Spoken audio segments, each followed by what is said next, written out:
So this is it.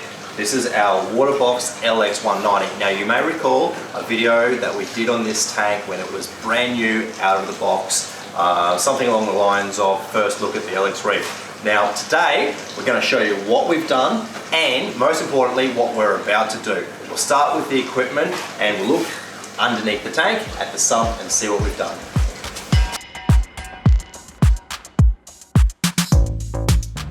We filled this tank a week ago and we haven't really done much since then. And on the day that we filled it up, we set up our return pump, which is a Vectra L2. Now, it's a bit overpowered for this system. We're probably going to swap it out for an M2 at some point. But for now, the L2 is doing a brilliant job. We've also got a little AC, an Octo AC pump behind the L2. Now that's running the chiller.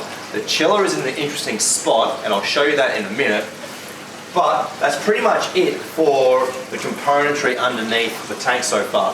We're going to put a skimmer in the next few days. We'll have a refugium and a refugium light, I think. We might run our turf scrubber, we haven't worked it out yet, but we haven't really done much in this section here. Let's have a look at exactly what I've done with the chiller.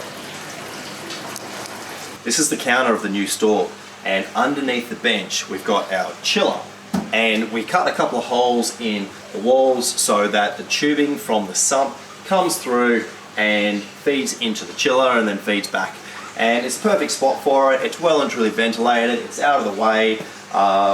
This was one of the best things about this position, the fact that we were able to have our chiller in such a perfect spot.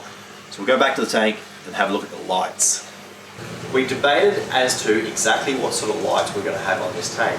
Being our display tank, it's very important that we have a good lighting system. Now, we've gone for hydras, and the AI hydras are an excellent light. We do have two different models here though, the Hydra 52 on the right and the Hydra 64, the newer model, on the left. And we're a bit undecided as to exactly how we're going to go. We have a couple of the 52s that are not being used at the moment, so I think we'll probably swap out the 64 and have two of the 52s so that they're exactly the same. Personally, I can't see much difference between the two sides of the tank with the two slightly different lights, but some of the more particular reefers in the store think that it's really important that we have two of exactly the same light. Now, also we've got our wave makers on the back. You can see that they're Nero 5s. So they're also the same brand, they're Aqua Illumination as the lights. And having them on the back was something we debated also. Naturally, we would be more inclined to have them on the ends, but given that this tank is going to be viewed from the three sides, the front and the two ends, we made the decision to have them on the back of the tank, and we can always change it in the future if we feel that we need to modify the flow. We've also put in our substrate, which is, I think it's probably 1.5 bags of the Carib Sea Fiji Pink. Just a nice thin layer of substrate. But today what we're really going to talk about the most is the aquascape, because it's being built as we speak. Let's have a look at exactly what we're going to do with the aquascape for this tank. Everyone knows Shed Boy from previous episodes of Gallery Quaker TV. He's done a lot of work with relocations, installations, that sort of thing, but one of his specialties is aquascaping, and so he's been chosen to do the aquascape for our new display tank. So tell us about how you create this aquascape. And we should mention this aquascape is a work in progress. How far have you got with it? Is this one complete? Nearly. It needs more finishing touches. And so you said before, this section is going to be on the left-hand side? Yep. One in the middle a little bit forward, and then that one on the right-hand side. Okay. And this is Marco rock that you started by pounding with a hammer. And so we use a 4 kilo, 2 kilo, 4 kilo hammer, a little mini sledgehammer, and a really big chisel. And you start off with rock chunks about this big, and you chisel them down into little chunks like this, and even smaller ones. And then from there you use some of the crushed up Marco rock dust with some really fine super glue, and then just glue them all into where you want them to go. And you can pretty much make any shape you want with it. What I was most surprised about with the whole process is the fact that you really have to break up these big chunks of Marco rock to have the smaller pieces that you then use in your aquascape.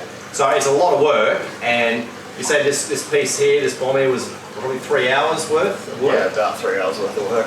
So, and it's not a cheap process. It takes a little bit of time. The Marco rock itself is a premium rock, so it's not cheap. You use a fair bit of glue in the process, but I really wanted our display tank to have the best aquascape possible. And Shed Boy's got we're doing a video series on his home reef, and he's used the same process. His tank is a lot bigger than this one, but we'll also be doing a video series on that tank, so you'll see other examples of his work. But it's definitely going to be a beautiful aquascape the way it's looking, and very good for SPS in particular, which will be the focus of this tank. Lots of little ledges that will give you spatial separation for your SPS so they can grow and really fill out the tank. So, coming along beautifully, and I can't wait to see this aquascape go in the tank.